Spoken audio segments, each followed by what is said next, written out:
Rahim. Thank you very much, the organization of the DOCTORSCON, especially Dr. Nadeem Khwaja Sahab and his team for inviting me on this talk. I would be very brief and specific as we are running short of time and session is already 1 hour ahead, 1 hour behind the scheduled time. So I would be talking about the typhoid in children only and focusing on antimicrobial resistance issues as well. I have been involved in the development of typhoid guidelines in adults and children by the Ministry of Health and WHO in the recent months. So a few slides will be from those guidelines which will hopefully on the surface within a couple of months. Since we know that typhoid fever is due to Salmonella typhi, back to the basic, also paratyphi A, B and C cause these symptoms. And the XTR typhoid came into surface in 2018 when there was epidemic in Karachi and Hyderabad, and there was a huge study, and then the role of vaccine also came. This is a slide showing that Pakistan is amongst the highest endemic countries for the typhoid in the Asia.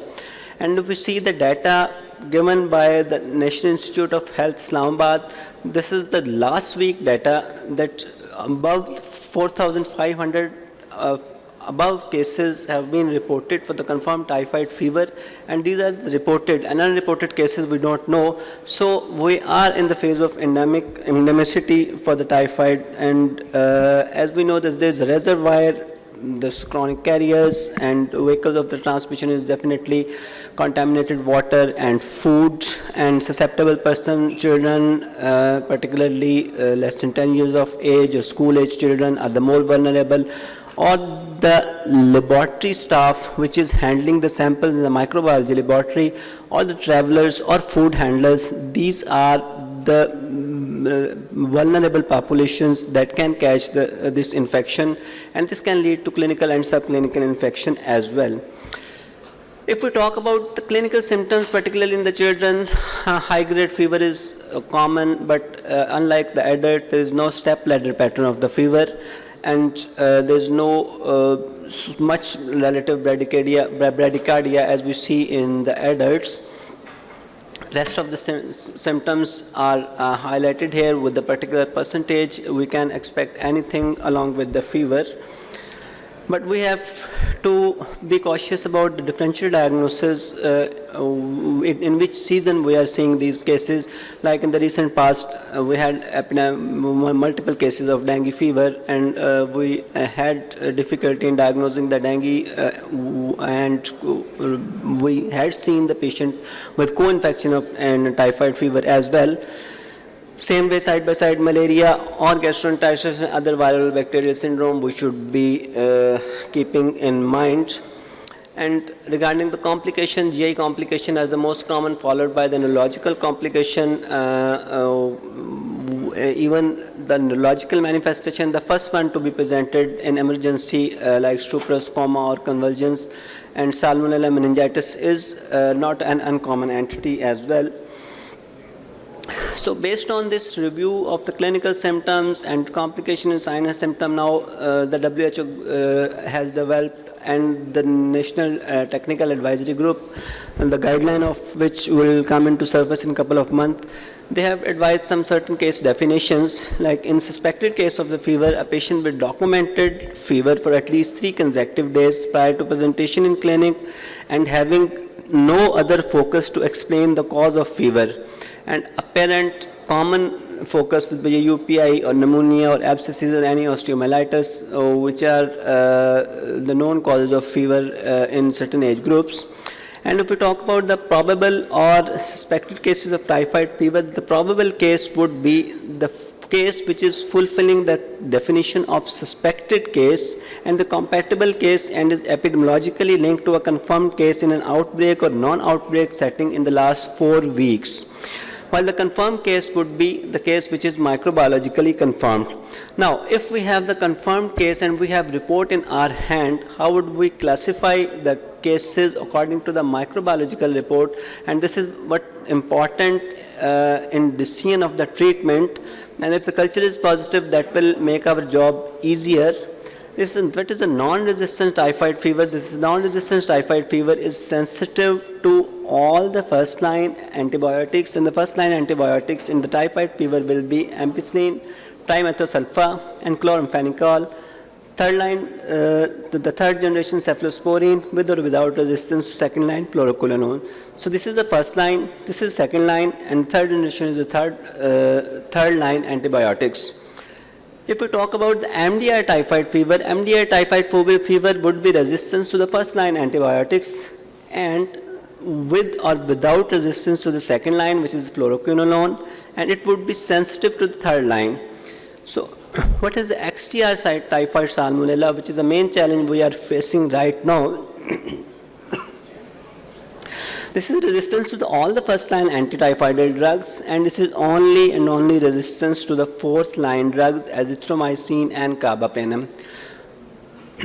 Besides these definitions, there is one separate category which can be made according to the culture sensitivity, that is extended spectrum beta-lactamase positive salmonella typhi. This would be resistance to the third generation cephalosporin. Sometimes we see the report that, and we come across some questions that this is the resistance to the cephalosporin but sensitive to all what it is. So this is extended spectrum beta-lactamase positive salmonella typhi. The treatment would be a bit easier for that. What would be the case management? Case management for any infection disease is always supportive. We can have antipyretic or oral and IV. But before case management, I would like to talk about the diagnosis. The diagnosis would be some supportive, which is complete blood count, and if there is complication, we can have liver transaminases elevated or chest X-ray. But the confirmatory test would be always and blood culture. Depending upon the presentation of the wheat, we can have stool culture. If we talk about the gold standard, it is said that bone marrow is a gold standard, but since this is invasive test and we usually don't recommend bone marrow in each and every case, remember that Vidal and Typhoid are now obsolete tests. The reason being is these are the antibody and serology based tests. There are false positivity and false negativity of these tests, this cross-reactivity between the other organism and between the some autoimmune diseases too. It does not tell us that is it acute infection or some antibodies in our body are there and this is a previous infection as well. So please don't recommend Vidal and Typhoid test, always recommend the blood culture and decide according to that. We can have the supportive management, we can have antipyretics, oral or IV hydration as needed, and monitoring of the blood pressure, vital signs, blood sugar, electrolytes, and platelet counts. The more is the thrombocytopenia, the more is the chance of complication in cases of typhoid fever, and obviously other tests as indicated. There are certain indication of corticosteroid. Not every fever without any complication could be given corticosteroid. There are certain indication, particularly neurological indication of intestinal perforation, impending perforation, so we can give the corticosteroid in those cases, but not in every non-responding fever. This should be avoided. The next message would be that if we don't have the culture positivity and we are suspecting the typhoid fever, we should always start with the first line or sensitive regime. We should not jump up to the fourth generation antibiotics right from start. We should use our clinical acumen for the empiric choice of antibiotics. In the non-resistant typhoid, I won't be narrating all these due to shortage of time.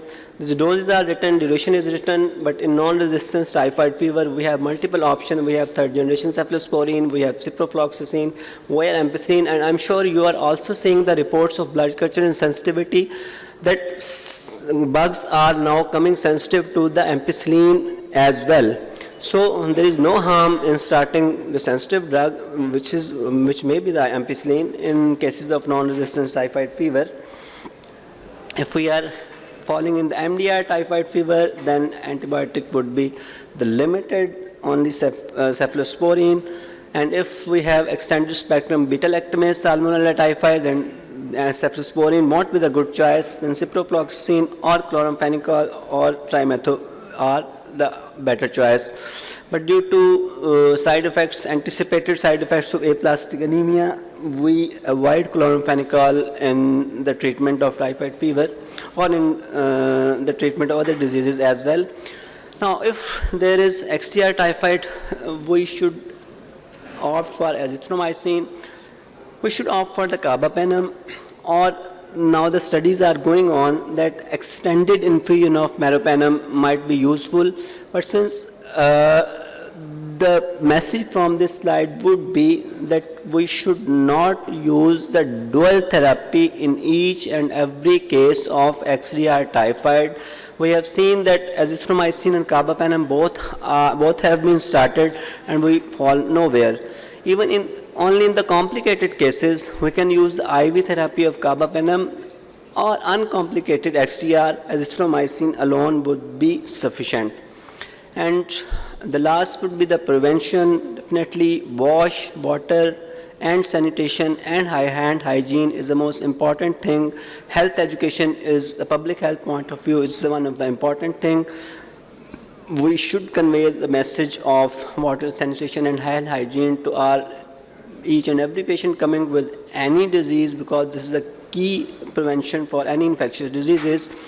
And obviously we should treat the patient and we should focus on the reduction of carrier as well. And the vaccination I would talk about, there are two vaccines available. One is conjugate vaccine and other is polysaccharide vaccine. The polysaccharide is available in the private market. It is given beyond the 2 years of age and booster is repeated every 3 years. And since past 2 years, we are fortunate enough that we are having conjugate vaccine as well. This conjugate vaccine is being administered between 6 months to 45 years of age, and up till now trials are going that only one dose is sufficient, and up till now there are recommendations, there is no booster dose, there is no recommendation for the booster dose. And we have a conjugate vaccine included in expanded program of EPI at the 9 month of age for each children. So in summary, we should use our clinical equipment. Clinical evaluation is necessary. When we start the treatment, we must counsel ourselves and we must counsel the patient that the fever may take 5 to 7 days to improve. We should not switch antibiotic very rapidly. We should have diagnostic stewardship. Blood culture sensitivity should be used instead of these serological tests, and we should change antibiotic only according to the culture and sensitivity if available, or we should use the clinical equipment if there is no clinical improvement. And we should be brave enough to de-escalate the antibiotics if we have authentic culture and sensitivity report with us. Health education regarding wash and vaccination should be implemented.